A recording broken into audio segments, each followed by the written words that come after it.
reading about it, so I'm not going to talk too much as to what it's about. But essentially in my head, I saw it as a David and Goliath battle between me and my ISP, who decided to disable a feature that I wanted on my router. So this is basically just documenting my efforts to get it back and my learnings along the way, and a couple of CVs that fell out of it as well. So in terms of the agenda, I'm going to do sort of an origin story of how I ended up in this position. I'll talk a bit about UART, how you can use that to interface with not just routers, but hardware in general that supports it. I'll talk a little bit about the process for finding the bugs, and just, you know, for everyone's benefit, it's not super technical, so everyone will be pleased to hear that, I'm certain. And then I'll talk a little bit about why I think routers are becoming a more attractive target, not just like APTs, but just digital miscreants in general. I've got a few demos to run through as well if we have time. I actually forgot that I'd be holding a microphone, so I don't know how this is going to work, if it's going to work at all. We'll see. We'll see how we go. And then if there's time at the end, some Q&A. So for those that don't know me, I do know some of you in here, but for those that don't, my name's Luke. I'm a senior pen tester at a major Australian bank. I will let you guess which one. 5 years pen testing now. Been in security probably 10 plus, just in various fields. Everything from web apps, mobile, infra, and cloud more recently. In terms of certifications, most recently OSED, but also have OSWE, OSCP, Gmob from SANS, and CRTO from Zero Point Security. Most importantly, I'm father to a beautiful baby girl who is my reason for getting out of bed every morning, even if it is at stupid o'clock, like this morning, for example. So I'll set the scene. It was last Christmas. I was at my dad's house, and I was thinking, well, I would love to access my music on my home network. Now, my home network, despite my job title, is not very good. It's a fairly flat network. There's no fancy stuff like VLANing and firewalls and switches and whatnot. It's just basically what you see is what you get. So we have my ISP, which at the time was IINet, and they were kind enough to issue me with an Archer VR1600V router, which is that beautiful thing right there, which is the star of today's show. So on my network, we have my Xbox, my Windows PC, and my NAS. And my NAS was where I wanted to access all my stuff. So in my head, I'm thinking, all right, I've got two main options to go about this, right? So I can enable port forwarding, which for, I guess, those that need a primer, it's, if we imagine my beautiful secure network right there, and we divide it into sort of the external zone and the internal zone, where external would be my public-facing IP, and internal would be my internal IP addresses, obviously. What port forwarding does is it allows us to essentially punch a hole in the external facing side. So, for example, we could open up port 111 TCP, and we can have that mapped to a specific internal host on a specific internal port. So for all intents and purposes, port 1111 would go to port 22 on my NAS host, for instance. Now this is pretty easy to do. It's available in the admin web portal. It's just a couple of clicks, so that's good. The downside is that it means that service is going to be directly exposed to the internet, which is not so good. Now in this example here, I've got port 22 open, which is, you know, fairly battle-tested, SSH, but just imagine that you're not running SSH, and I don't know, not to name names, but maybe you've got Plex Media Server or something which has a critical vulnerability in it. If it's facing the internet, it's just going to get pwned, and you're not going to have a great time. And even if there is no sort of vulnerability in it, I'm sure anyone that's ever run like a service on their home network knows the minute that you open it up to the internet, you get a ton of bots that just are relentless. So that's option one. Option 2 is that we can run a VPN service on the router. So what are we talking about here? Well, in the case of a VPN server, we would open up a UDP port, so it's 1194 in the case of OpenVPN, on the router, and that's running an OpenVPN service directly on the router. So after the clients have done their authentication and whatnot, essentially the router will manage a separate pool of IP addresses, so 10.8.x, for example. And then once the client has that IP address, for all intents and purposes, they're on the internal network and they can browse to whatever host that they wish, provided there's no firewall rules or anything in the way, which in my case there's not, we know. So again, that's fairly easy to set up. I do remember seeing the VPN tab when I was casually browsing the admin web portal at some stage, so I assume it's easy. For some reason, it does feel safer than just directly port forwarding and exposing the host. I'm sure that's debatable, but again, VPNs are all encrypted and whatnot, so it feels safer. And if I get stuck, I saw there was a ton of tutorials online that I could follow on YouTube. So naturally, that's the route I wanted to take. So I open up my YouTube tutorial, and it says, okay, navigate to the OpenVPN tab. So I go to my admin web portal and look for it. I'm expecting to see this, but when I log in, I see this. So you can see it's a very, very cut down version of that admin web portal that we probably saw in the tutorials. And I know it says I'm in the basic tab here, but I can assure you I went through every single tab, I went through the advanced tab, and it's just not there. So what gives? So I do some digging online. I'm an expert Googler, and I come across this forum post. Believe it or not, ISPs have forums. And a fellow digital Karen has basically complained about the exact same thing that I have, that their OpenVPN server functionality is gone. Now, the moderator for TPG has said for vague security reasons that they've chosen to disable the VPN service on the router. And that's that. So that sucks for me. There's no VPN functionality. So at this point, I feel like I have two options again.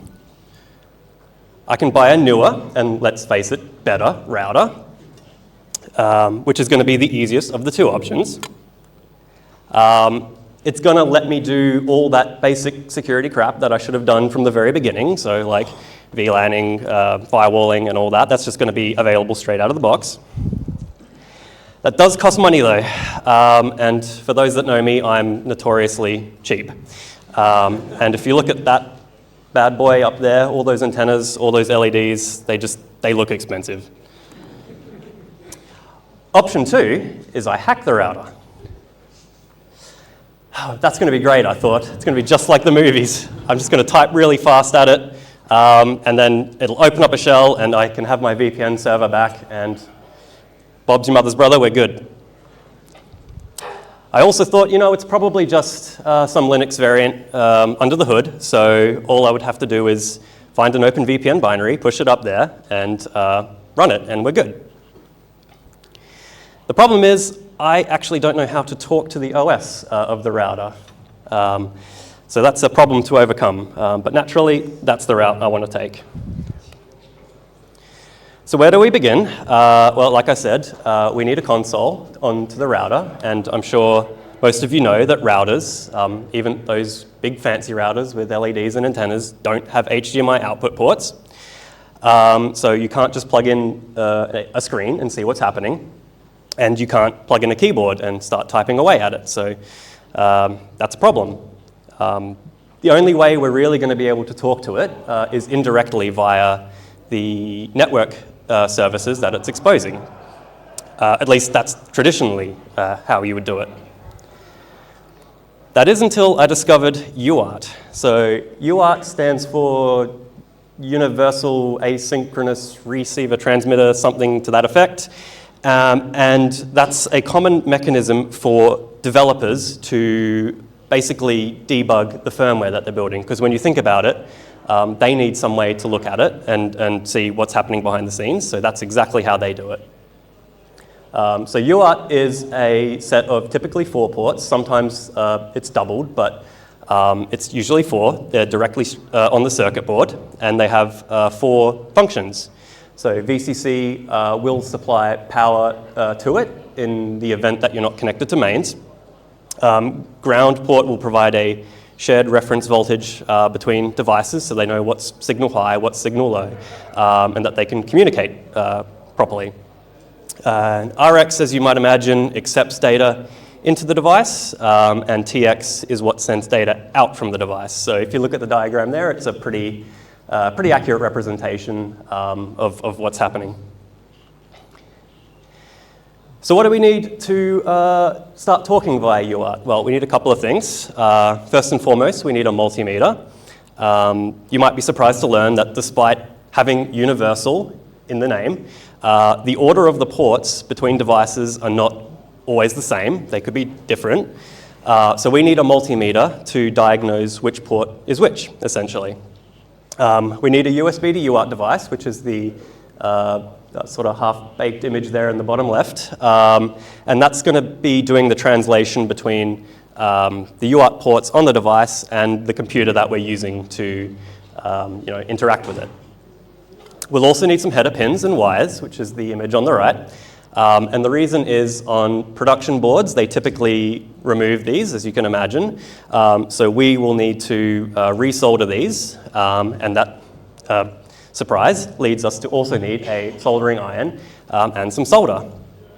Not just to necessarily attach the pins back to the board, but sometimes the traces to RX and TX have actually been cut by the developers, so you can't tinker with it, which is what I found as well. All right, so we're going to try a demo. I have no idea if this is going to work, but let's give it a shot. We'll pray to the demo gods. So I have my lovely assistant, Brent. Okay, so he's just going to, yeah, see, it's not working like right away, so we're off to a great start. Oh, great. Okay, and again, it's going to be difficult to hold the microphone. We'll see how we go.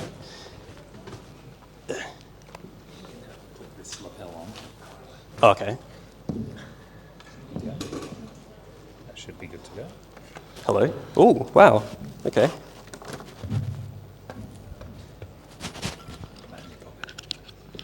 Yeah. All right. Wow. Very nice. All right. I'll just pull this out. I'm sure we don't need that. All right. So the first thing we're going to do is try to identify the ground port. So for this, we need to switch our multimeter into continuity mode. It is on, isn't it? No. Oh.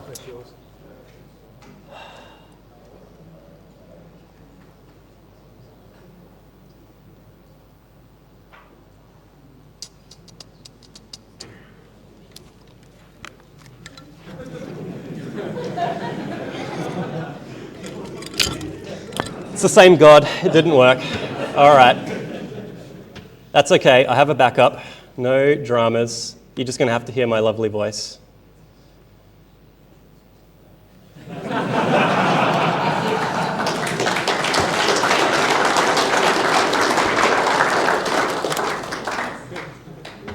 Are we all ready for the next problem?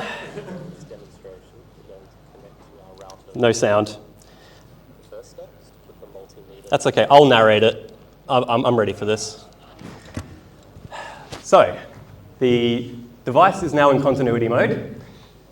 The first step is to place the black probe on the grounding plane. So on routers, the wireless antenna gold plate there is always ground. And then we probe each port until we hear a beep. Now, we don't hear a beep because there's no sound, but that red light indicates that we found ground, which is on the far left port. In this next step, we plug the device into mains power. We set to DC volts, put our black probe again on the grounding plane. And this time we power the device on. And whilst it's powering on, we probe any of the other ports. So in this port here, you can see a consistent 3.37 volts, and it's fairly steady. It's not changing. So this indicates that it's probably the RX port, and the reason is that there's no keyboard input that's being sent to change that signal. So the next step, we do the exact same process, black probe on the grounding plane, turn the device on, and now this port here we suspect will be the TX pin, and the way we will know for sure is if we start seeing a fluctuation of the electrical signal, which I'm hoping will appear now. Yeah, so that's the console output coming from the device. So we know for sure that that is the TX port. I probably had something else in the voiceover, that's why it's not exactly lining up, but yeah, it's the TX port for sure. Cool, so the next step is to plug it now into the UART USB device. So there is a pinout specification for this in my slide, which I can show after. But essentially, we just want ground to ground. We want the TX port of the UART to go to the RX port of the UART USB device, and vice versa. Then all we need to do is open up a PuTTY session, set the connection type to serial, COM3 is the USB line for this, and then we set the board speed to 115/200, which is a fairly common board speed. So yeah, what we do now is we just power on the device and we cross our fingers. I mean, I don't have to cross my fingers, it's a demo and I know it works, but there you go. So now we can see the output from the device, and we can also start sending keyboard input to it as well. Okay, so back we go. All right, so I do all that, and I now have console output from the router, and I unfortunately find there's one more step for me to overcome, and this is where I sort of start to need to think like a pen tester. Typically, on these devices, once you get like a UART shell, you just drop straight into the shell. But not me. I ended up at a login screen. So obviously, I can't re-enable OpenVPN until I'm logged in, so this is a problem. Now, I like to think I'm a bit of a connoisseur when it comes to default passwords. It is my job, after all, to know these things. So I've tried all the ones that I know about, root, admin, root, tor, all that stuff, and nothing was working. I know that the passwords on Linux are hashed in a file called etc shadow, sometimes etc passwd if it's old enough. So yeah, it would be great if I could get that and potentially be able to crack the password to get in. Now, obviously I don't have access to the system to get it, but if only there was a way I could dump the file system and see. Well, it turns out that I could. So I don't know if you saw in that very blurry demo, but when the PuTTY session was open and the device was booting, it said something to the effect of press T to interrupt boot. And if you do that, you get presented with this screen. It's called the CFE recovery shell. And that lets you do like a few basic functions prior to actually booting the operating system. One of those being to dump the flash storage, which is the file system. So great, that's exactly what I need. Now, this is a fairly short talk, so I'll just say and lie. There was absolutely no problems with me doing this. Like, I just dumped it and everything worked and it was great. And I had the file system. So my initial plan was to mount it and then just start browsing the files. But again, problems. Seems to be a theme for me. I couldn't get it to work. So I went to plan B, which was to just mount the file itself in a hex editor. Just hit Control F and start looking for things that might be the password. So like admin or password or things like that. And I made this video. I don't know if there's going to be sound, but For those of you that know the show Archer, it documents my experience.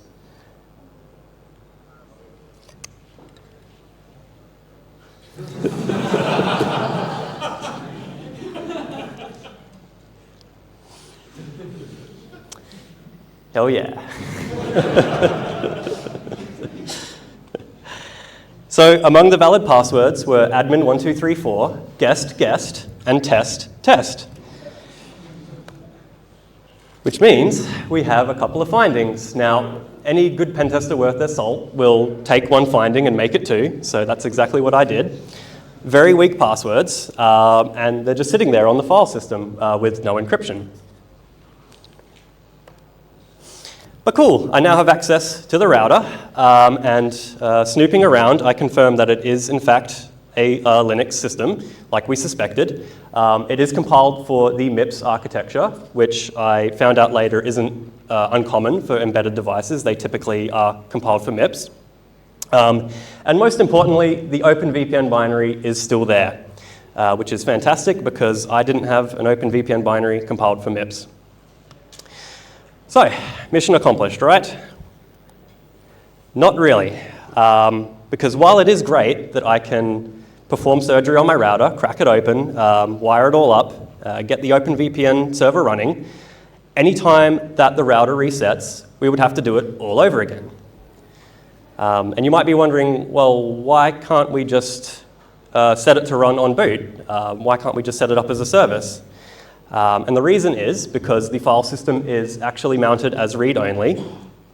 We do have admin access, so we can remount it as read-write, make the changes we want, and then hit save and reset. But that's when I encountered the scenario on the right. If you change the file system, the CRC hash no longer matches on boot time, and the whole device is bricked. You can ask me how I know.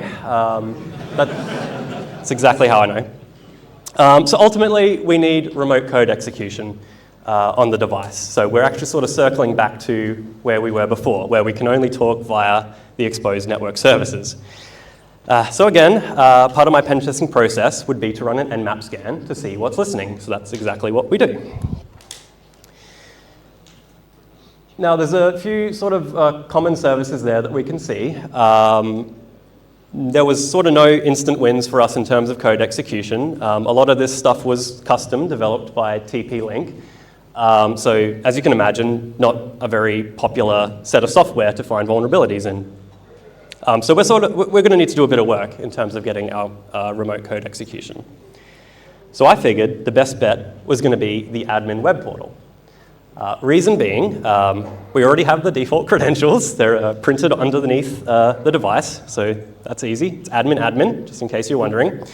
I knew that the web app must interact to some degree with the operating system, right? Because there's a lot of functionality in there that is going to need to call some sort of OS level stuff, right? So, for example, the image on the right there, we can see there's firewall and DOS protection there.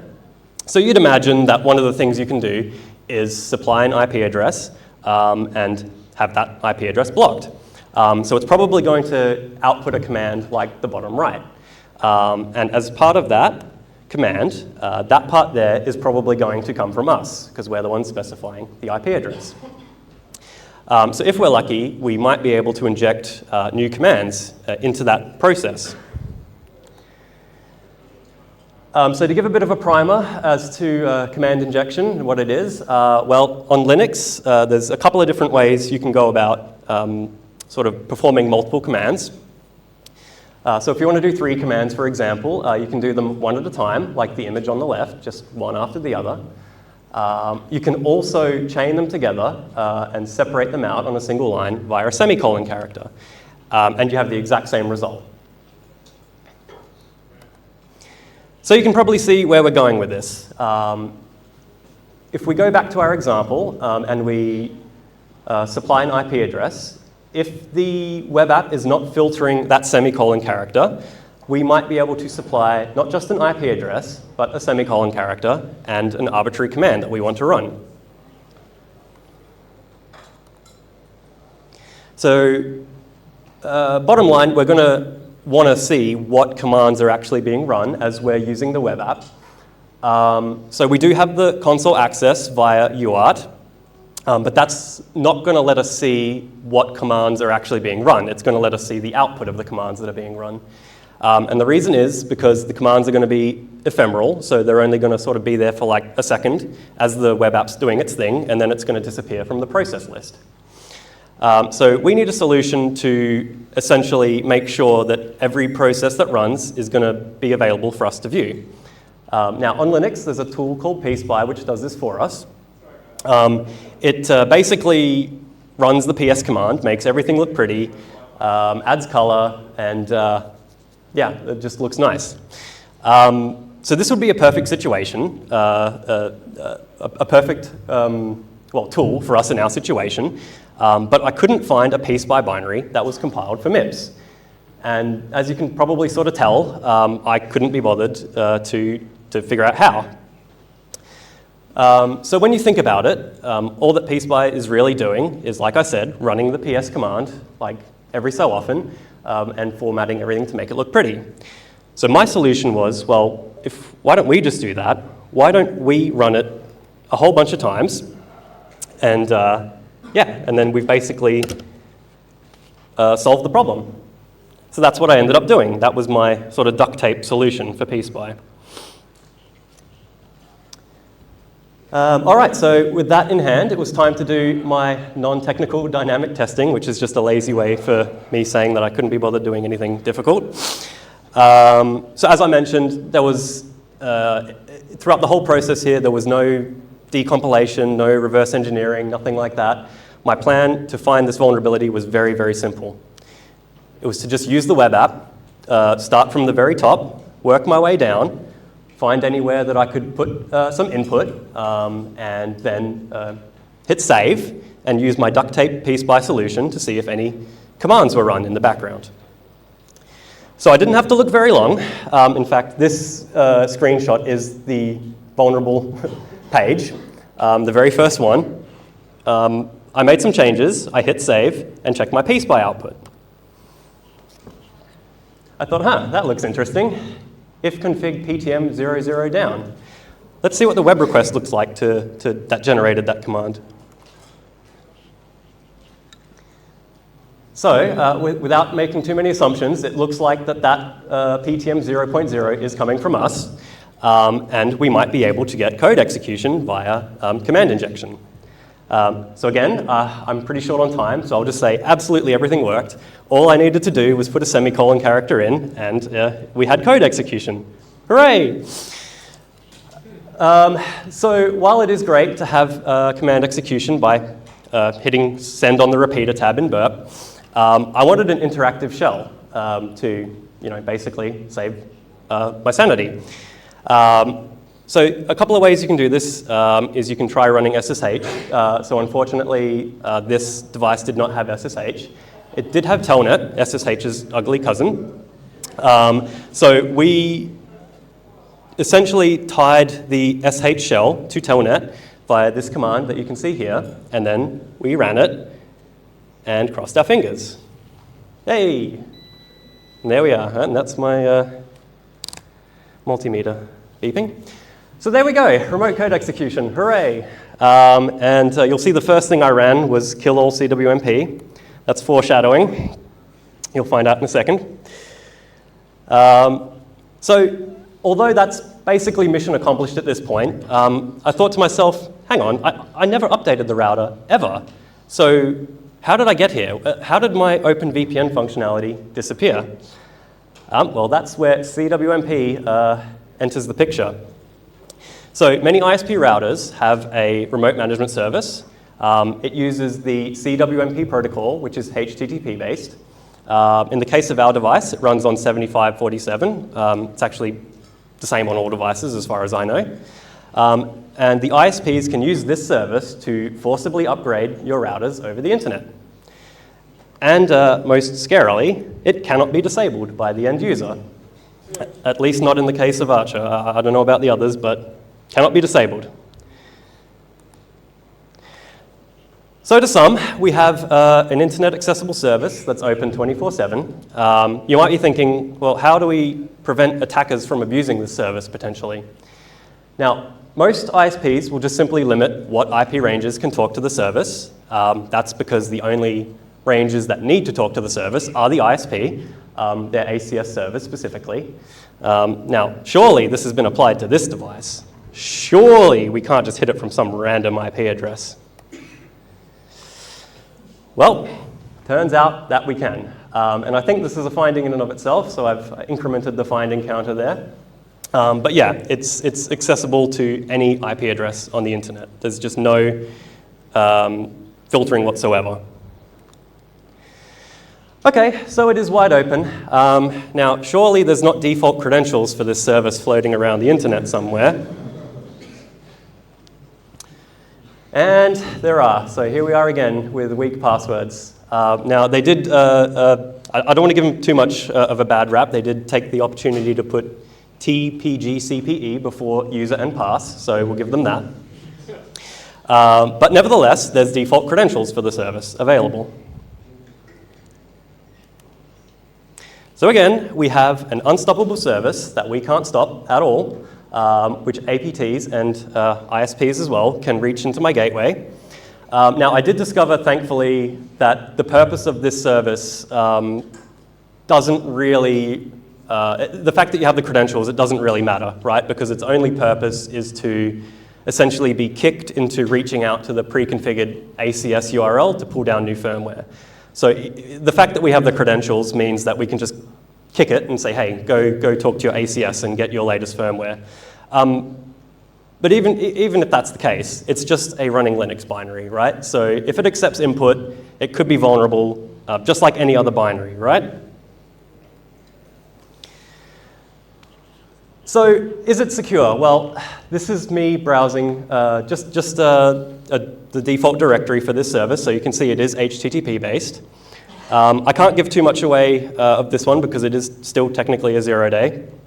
But with a little bit of fuzzing, you can just knock it straight over. So that's great.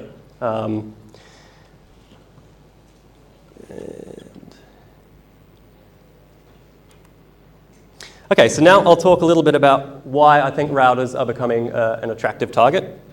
Well, that's because embedded device developers, they're really terrible at security. I was barely trying with this, and there's 6 things that have sort of rolled out of it. I also did discover that firmware is often reused across certainly manufacturer-specific devices. So if you compromise firmware on one device, it's quite likely that you'll be able to see that exact same thing on another device by the same manufacturer. The update mechanisms that we were just talking about, they are WAN-facing. It's very rare for routers to have WAN-facing services, so I think like these devices, like the small office, home office routers are going to be quite an attractive target. And tangentially to that, like I said, they are used mainly by small office, home office users, and they've already got crap network security, like myself included. And there's a lot of them. So some stats from Shodan, port 7547, just the CWMP port in general, there was 43 million devices that got returned. And of those, 3 million were TP-Link CWMP. I know that because of the fingerprint. I'll show you in the next slide. And I must reiterate, it cannot be disabled by the end user. Like, that is a pretty serious problem. If there's a vulnerability in it, and there's code execution that comes as a result of it, your network's just cooked. So yeah, there's the screenshots there from Shodan. So the TP-Link service returns a very unique fingerprint there, TR069 HTTP server, and that is available on 3 million endpoints. So yeah, quite a fair bit. Oh, okay. Now, I'm just going to play the video. I'm going to need to narrate it because there's no sound, but I'm just not risking it. In this demonstration, we're going to be looking at the 2 Oh, I can't. Let me just. All right, so first thing we're going to do is connect to the device. I've got a little service monitor thing in the bottom there, which once it comes online, you'll see it all light up green. Even in my recorded demos, there's problems. Jeez. Okay, so yeah, services are up. So the first script I'm going to run is the RCE script that we just talked about. So the thing that opens Telnet. So here I'm going to the admin web portal and just starting a new session. Funny story, the reason I have to do this and get a session key instead of like just giving it the username and password is that there's some very convoluted encryption done client side of those credentials before they're actually sent to the device. So I found that it was actually just a lot easier to just log in, get the session cookie, and then use the session cookie. So yeah, we will now, with the session cookie in hand, just run the RCE script. We give it the IP address, 192.168.1.1, and the session ID as well. So that's just going to do what we sort of discussed in the previous slides. It's going to open up Telnet via the command injection and then just automatically launch into it. Cool, so now we are connected via Telnet. The second demonstration is going to be the denial of service for CWMP. So you'll see that the CWMP service gets knocked offline as the script runs. Now we can re-enable it via the console, and then we can just knock it straight back down. And bring it back up, and knock it back down. Hey. Yeah, so we can just do this indefinitely. So yeah, it's quite a problem.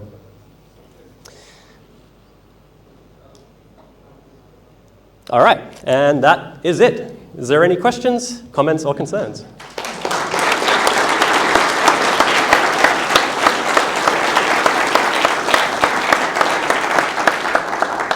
Yes. Is the CWMP enabled only on like telco provided arches, or is it on like store board? Yeah, so as far as I'm aware, it's only on the ISP issued devices. I don't believe it's enabled by default on ones that you sort of get from the store, for example. And that's particularly just because the ISPs like sort of mandate that the firmware developers push updates. It's sort of part of their contract, is my understanding. I'll be sure to check my secondary tenant device. Please do. Yep, up there. I was unable to work on my router last week. Is SU user enabled to Sorry, I couldn't hear. There's a user called SU. Oh, yes, I know about that one. Yeah. So that's been removed in the latest firmware. But yes, there was a built-in root account for this web app called SU. And there was a default password that they didn't bother to tell users about. So if you, for whatever reason, exposed your admin web portal externally, an attacker could get in with just that set of default credentials, and it was really bad. It was around for like years, I think, before they patched it out. I did try that. I did try hunting for that password again, by the way. I did some actual proper reverse engineering after. It looks like that whole account's been nuked now, so at least that's a win. Yeah. When you kick CWMP and it's looking somewhere remotely to find the firmware, that remote resource that it's looking for, how is that actually set? Is that just hard-coded by the ISPs when they deploy it? Yes, it's hard-coded in the firmware. You can change it. Actually, no, you can't, because they changed that functionality. So yeah, just repeating themselves now. But yeah, that is pre-configured. And it used to be that you could change it via the web admin portal, I'm pretty sure. I remember seeing it. But yeah, in terms of like out of the box, it's pre-configured. Because that's the only defense against the default credentials against the CWMP. Yes, that's right. So in theory, like if you were able to somehow remotely set the ACS URL and then you kicked it and said, go get firmware, it would go and point to whatever you've set. So if you're someone that's malicious and you've put something in there that's just going to your evil server, then yeah, they're cooked. Sorry, we're going to kill it there because we're actually worked on right through the afternoon break and we need to do the slides for the closing and get it today. So if you've got any more questions, grab Luke after while we set up.